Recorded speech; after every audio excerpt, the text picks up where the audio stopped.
In this video, I'll be going over how you can set up a Ketch banner on your WordPress site. To get the Ketch banner on your WordPress site, your first step is to get the actual code on the head of your page. You can do this in many ways. In this tutorial, I will be using a plugin called WP Code.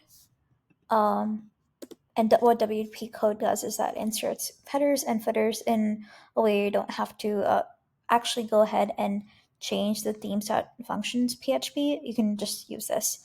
So I've installed this. You can do it in different ways. And since that's now installed, I can scroll down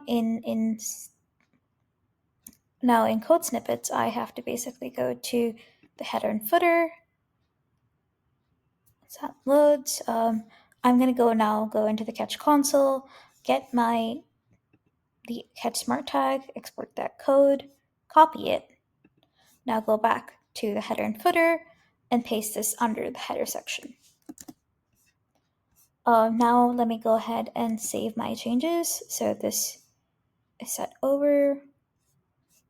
And now let me just go ahead and make sure that this is on the site itself. Please note that this will take a couple of minutes, but yeah, now the banner's on your site.